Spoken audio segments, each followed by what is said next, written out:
Maayong hapon, kini ang Sugbo News Live. Usa ka shipping company nga nakabase sa Japan nagdonar og $1 million o 58 milyones sa peso aron makatabang sa amihanang Sugbo nga nabiktima sa 6.9 magnitude nga linog. Si Ana Comiso adunay report. Sa buhatan ni Governor Pam Baricuatro, gitunol sa kadagkuan sa Cebu Ace Maritime International Incorporated ang manager's check nga nagkantidad og $1 million equivalent og 58 million pesos nga donasyon. Ang 58 milyones pesos nga donasyon gikan sa Nesin Kayon kumpanya nga nagbase sa Japan. Oh my God!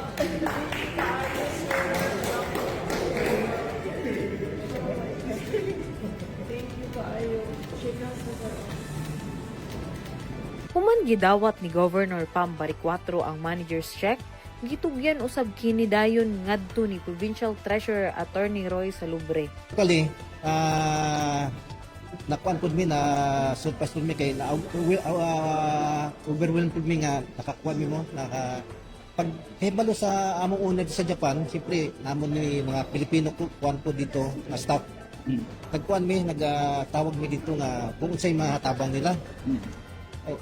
Pagkahibalo sa among owner, kani si Mr. Katsuya Abe, presidente namon of Nation. Gitawag dayon nga adto dito ang Cebu province. Mo na unang nikuan sa ilang una ato sa Cebu province. Kanya pagkuan ka kay mag-remit mi anytime from now mag-remit mi $1 million. Basta para dito sa kuan sa mga earthquake victim Sa maong hinabang, ang 30 milyones ang na-download na sa Provincial Treasurer's Office. Samtang ang nahabilin nga balanse gamiton mismo sa kumpanya sa ilang padayon nga relief operations.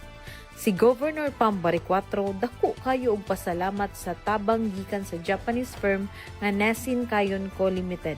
You know, I just want to express my gratitude to Nisen Con for their donation of $1 million. No? So this will be much help to the province of Cebu in our recovery and our rebuilding phase, especially to those affected in the north. Anyhow, they also said na gusto nila si ambulance ato i-purchase for this amount. So that's what they want, but they're good. Kinapamantay.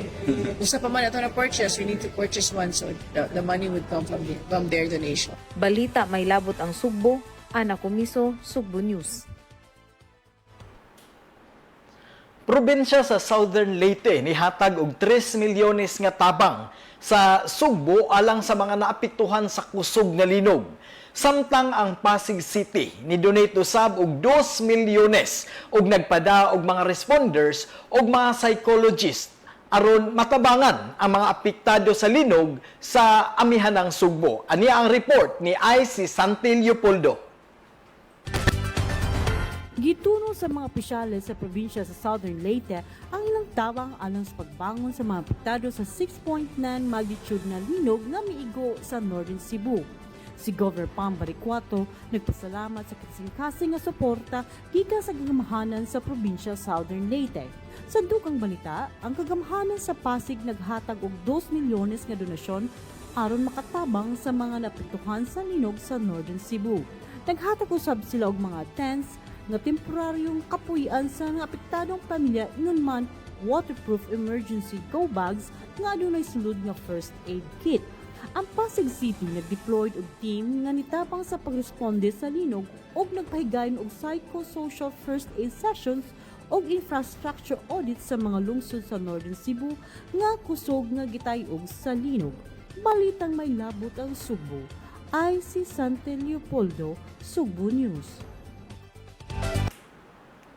At nangi ang uban pang mga kasayuran ug balita, may labot ang Sugbo, dinhilang sa Sugbo News page. Sugbo anon, manginlabot kita, magpakabana tungod kay ato ang Sugbo. Sa mga hagit nga giatubang karon sa Sugbo, tungod sa niigo nga katalagman, kumbati ta Cebu. Ako si Munching Auxlero, maayong hapon.